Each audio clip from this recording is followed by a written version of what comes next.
कल हमने एक one of the most boring depressing बहुत सब स्टैंडर्ड क्वालिटी का मैच देखा। मैं बात कर रहा हूँ वेस्ट हैम और एवर्टन की नहीं। वो काफी इंटरेस्टिंग मैच था। मैं बात कर रहा हूँ लिवरपूल और चेल्सी की। यार, मतलब हम पिक अपार्ट हमने किए किए भी हैं इश्यूज इस पूरे सीजन में, और मानस ने कल लाइव किया था, उसमें भी काफी चीजें उसने बात की। बट मैं थोड़ा अपना व्यूज देना चाहता हूँ इसके बारे में। और एक जो मिडफील्ड वाली जो डिस्कशन है वो तो काफी रेलेवेंट है, बट उसके अलावा भी लिवरपूल में काफी इश्यूज दिख रहे हैं। तो स्टार्ट करते हैं यार, एक क्लॉप के प्रेस कॉन्फ्रेंस से और इस मैच से नहीं। बट क्लॉप के एक प्रेस कॉन्फ्रेंस पे क्लॉप ने बोला था कि I am loyal but not too loyal. और उसके बाद हमको ये न्यूज पढ़ने को मिली कि शायद से जेम्स मिलनर का कॉन्ट्रैक्ट हम एक्सटेंड करने की कोशिश कर रहे हैं। देखिए, इसमें ज्यादा डिटेल में तो मैं नहीं जाऊंगा क्योंकि हमको पता नहीं है कि वो कैसा कॉन्ट्रैक्ट है, क्या वो प्लेयर कोच वाला कॉन्ट्रैक्ट है, विच विल बी गुड। मेरे हिसाब से वो बहुत अच्छा रहेगा। अगर वो एज अ प्लेयर है, अगर क्लॉप ये सोच रहे हैं कि जेम्स मिलनर को फिर भी खिलाया जाए सीजन के बियॉन्ड भी, then it is a puzzling decision. And don't get me wrong, मैं जेम्स मिलनर को as a Liverpool player I love him. He is a Liverpool legend. मगर मुझे अभी सेंस समझ नहीं आ रहा है कि जहां पे आपको स्क्वाड रिफ्रेश करने की जरूरत है, जहां पे आपको फ्रेश ब्लड लाने की जरूरत है, वहां पे आप जेम्स मिलनर को कॉन्ट्रैक्ट कैसे ऑफर कर सकते हैं। अम, अगर वो एज अ प्लेयर, अगर हम इस कॉन्ट्रैक्ट की बात करें तो।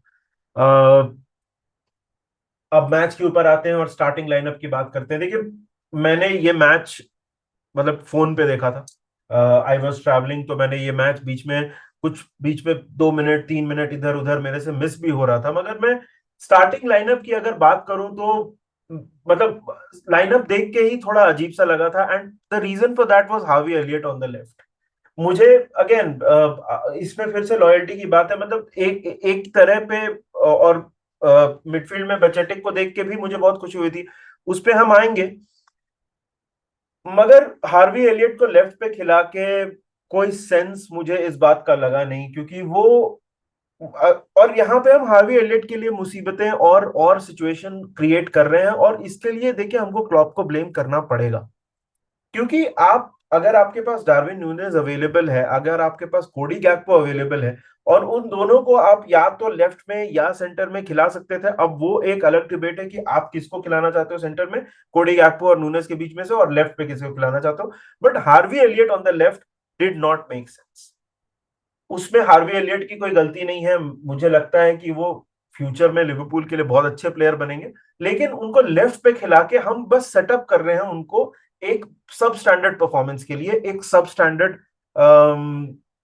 मतलब इफेक्ट के लिए। हम उस मैच पे कुछ इफेक्ट नहीं पड़ा, हमने वहां पे हार्वी एलियट को खिला दिया था। इसके लिए हमको क्लॉप को ब्लेम करना पड़ेगा। ये आई थिंक सिलेक्शन में एक मेजर एरर था क्लॉप की तरफ से। मुझे ये सिलेक्शन पॉइंट बिल्कुल भी समझ में नहीं आया। अगर आप मिडफील्ड की बात करोगे तो midfield I think he got it right. अब वो मिडफील्ड इफेक्टिव थी या नहीं, वो एक मतलब अलग डिस्कशन है, और उसके ऊपर भी हम बात करेंगे। बट स्टेफान बेचेटिक को चांस मिला वापस से। He was quite impressive for 18 year old. उन्होंने जिस तरह से खेला वो काफी इम्प्रेसिव था। बट एट दिस पॉइंट हमको ये भी अग्री करना पड़ेगा कि स्टीफन बेचेटिक हमारे मिडफील्ड के जो इश्यूज हैं उसका आंसर नहीं है। हमको उनको धीरे धीरे चांस देके डेवलप करना पड़ेगा। He is not a child prodigy. 18 साल की एज में वो रेडी नहीं है कि वो लिवरपूल जैसे क्लब में आके, जहां पे एक्सपेक्टेशन इतनी ज्यादा है, वहां पे जाके वो एकदम से डिलीवर करने लग जाए। हमको उनको रेडी होने में टाइम लगेगा। This is my assessment of it. Having said so, I think brilliant decision to play Stefan Bechetic, and I really liked his performance. Naby Keita was okay according to me. He was not that great or not terrible. हालांकि नाबी केटा को substitute करने के बाद से ही Chelsea पूरी तरह से चढ़ गई थी, पूरी तरह से हावी थी। एलिसन के बहुत सारे हेरोइक्स ने और चेल्सी की थोड़ी पुअर फिनिशिंग ने इस मैच को 0-0 रखा। ये भी बोलना जरूरी है। नाबी केटा was okay. I think, but it was a good decision to not play Henderson and play Naby Keita in ये मैच में। थियागो आई थिंक हमारे बेस्ट मिडफील्डर थे और उनका परफॉर्मेंस काफी अच्छा था in the grand scheme of things. Not overall, but अगर आप बाकी की मिडफील्ड से कंपेयर करो तो Thiago was the better midfielder. Trent को स्टार्ट क्यों नहीं दिया गया? तो ट्रेंट को 100% फिटनेस नहीं थी, और उनको कुछ तो एक डिस्कम्फर्ट था। हालांकि वो बाद में आए और एक एक ऑलमोस्ट एक गोल भी मार दिया था। बट अगेन, ऑलमोस्ट तो मुद्रिक ने भी गोल मार दिया था, तो उसकी बात हम नहीं कर सकते। मगर ट्रेंट को स्टार्ट इसलिए नहीं मिला। जेम्स मिलनर को कंप्लीटली स्किन किया गया पूरे गेम में। अगर आप मतलब चेल्सी की टीम देखो, तो कुकुरेया जो खुद एक बहुत पूरे कॉन्फिडेंस बैड कॉन्फिडेंस के फेज से गुजर रहे हैं, उन्होंने जेम्स मिलनर को पूरी तरह से स्किन किया पूरे गेम में। और मतलब समझ नहीं आया कि मतलब यहाँ पे चल क्या रहा है। बट अगेन, अगर ट्रेंट फिट नहीं थे और गोमेज अगर सेंटर बैक में खेल रहे हैं, तो आपके पास ऑप्शन ही कोई नहीं है। कैल्विन रामजे की बात लोग करेंगे, बट हमको ये मानना पड़ेगा, देखिए कैल्विन रामजे रेडी नहीं है। और अगेन, आप कैल्विन रामजे के ऊपर डिपेंड नहीं कर सकते कि वो आके आपको बचाए। यस, आपको उनको चांसेस मिलने चाहिए, बट वो क्या वजह है, वो हमको अभी तक लिवरपूल या क्लॉप की तरफ से हमको कुछ एग्जैक्टली पता नहीं चला है कि कैल्विन रामजे क्यों नहीं खेलते हैं लिवरपूल के, उनको चांसेस क्यों नहीं मिलते हैं। क्या ये फिटनेस इशू है, क्या वो मेंटल इशू है, क्या वो उस लेवल के प्लेयर नहीं है, या ट्रेनिंग में वो नहीं दिख रहा है? हमको अभी इस चीज के बारे में कोई भी इंफॉर्मेशन नहीं है। अगर मैच की बात की जाए, तो यार मतलब आप एनफील्ड पे खेल रहे हो, आप अटैक ही नहीं करते हो। साला की बात मैं थोड़ी सी करना चाहूंगा। Salah has been terribly out of form. जो एक तरह से साला के लिए इतना इजी होता था। एक टर्म होता है इंग्लिश में, ब्रेड एंड बटर फिनिश। तो वो जैसे वो कट इन करके सिंपल एक फार पोस्ट पे कर्ल कर देते थे बॉल को, वो बॉल अब वो रिसीव ही नहीं कर पा रहे ठीक से। एक इंस्टेंस मुझे याद है जब उनको उसी पोजीशन में और बॉल मिली थी, और एकदम से फ्लैशबैक आया कि दिस इज साला टेरिटरी।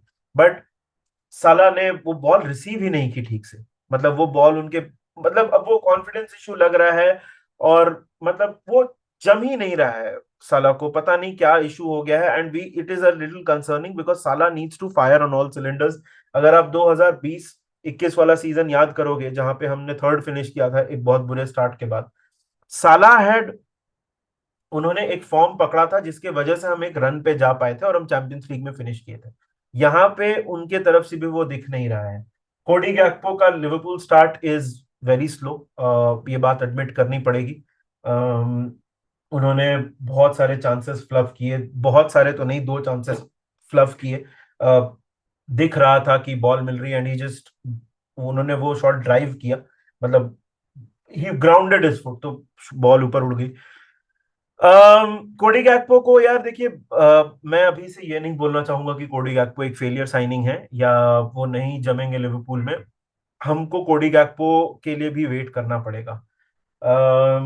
एक जो सबसे अहम पॉइंट है, सबसे इंपॉर्टेंट पॉइंट है, वो ये है कि हमको मिडफील्ड इश्यूज एड्रेस करने पड़ेंगे।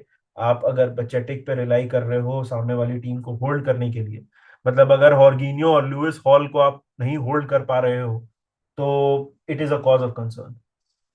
100% जरूरी है कि हम जाके एक मिडफील्डर खरीदें। आई रियली होप कि ये इस विंटर विंडो में हो, हालांकि ऐसा लग बिल्कुल भी नहीं रहा है।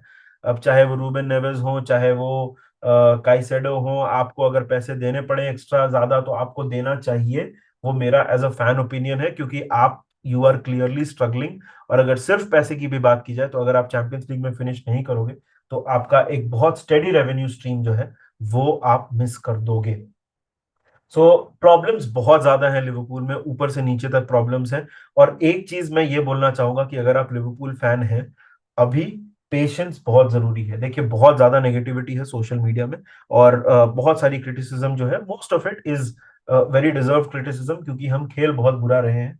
लेकिन आपको, मुझे ऐसा लगता है कि Klopp is the guide to fix it.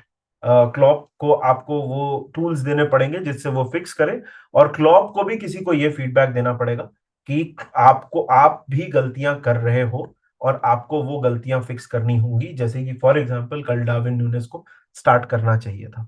I don't know वो डिसीजन क्यों लिया कि Harvey Elliott started on the left, but somebody needs to have this conversation with Klopp that you also need to make some changes. हम investment की तो बात है ही, उसकी बात तो हम करते ही हैं, मगर उसके अलावा भी there are issues in this team which is not transfer market related. Until then we have to fight, we have to, ownership का क्या इशू है, वो पार्शियल सेल, फुल सेल, रोज नई रिपोर्ट आती है। तो at at this point as a fan I am very confused कि क्या सिचुएशन है, और क्या होने वाला है उसके बारे में हमको बस वेट करना पड़ेगा। और इसलिए पेशेंस बहुत ज्यादा इंपॉर्टेंट है। This season is going to be a long season, और क्लॉप और टीम को सपोर्ट की जरूरत है, और पेशेंस की सबसे ज्यादा जरूरत है।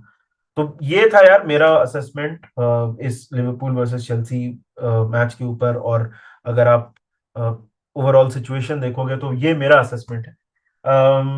बट हाँ, आप हमको कमेंट सेक्शन में बताइए यार, आप क्या सोचते हो, आपको क्या लगता है कि कैसे हम इस मर्थ से बाहर निकल सकते हैं और हम क्या कर सकते हैं। Until then menace in the monk को सपोर्ट करिए बाय लाइकिंग द वीडियो। तो जाके आप सब्सक्राइब बटन को हिट करिए। We will see you soon, and until then take care of yourselves and remember up the Reds.